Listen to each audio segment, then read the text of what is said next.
Former President Donald Trump made a stop in Nashville today to deliver remarks at the 2024 Bitcoin conference. Welcome to News 2 at 10. I'm Kamala Harris. But protesters were ready to make their voices known. News 2's Nikki McGee has the highlights from his address and the fears others are sharing tonight. Well, today, Music City Center saw cryptocurrency and the campaign trail collide. Former President Donald Trump taking the stage, pledging to be the pro-Bitcoin candidate.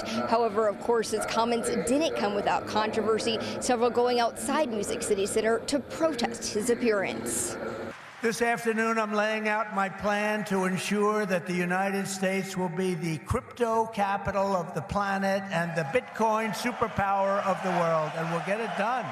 Saturday afternoon, Donald Trump rallied in front of thousands at the 2024 Bitcoin conference with no ear patch, just 2 weeks after an assassination attempt against the former president. I'm getting excited just thinking about it, talking about it. It's just a whole different feeling actually being here.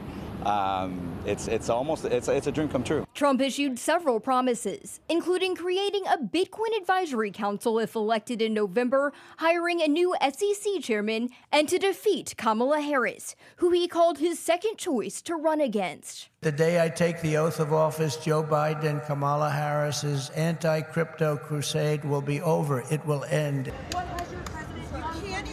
But not everyone welcomed Trump with open arms. This is a man that doesn't want to be president. He wants to be a god, right? He does not care for democracy. He's never been about democracy. He's been about himself. Others even took the argument a step further. Trump is a toxic narcissist. He has come not to serve, but to be served. However, plenty of crypto fans are still standing by Trump. Some even purchasing tickets between $60,000 to more than $800,000 for a photo with the former president Saturday. My job will be to set you free and to let you do what Americans do best and what you're going to do better than anybody. Win, win, win. You're going to win, win, win. In Nashville, Nikki McGee, News 2. Thanks, Nikki. Yesterday, independent presidential candidate Robert Kennedy Jr. also pledged to be the Bitcoin president as he spoke at the conference.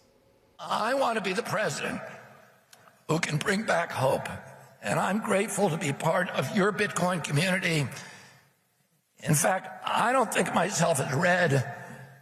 I don't think of myself as blue. And I don't even think of myself as purple. Those are the colors of the political parties. Instead, I think of myself as orange. Meanwhile, Vice President Kamala Harris has made her way to Western Massachusetts. The Democratic presidential hopeful addressed a packed audience at the Colonial Theater in Pittsfield. Dozens of protesters also stood outside the building. Senators Ed Markey and Elizabeth Warren all in attendance. It's unclear where the next stop on her campaign tour will bring her.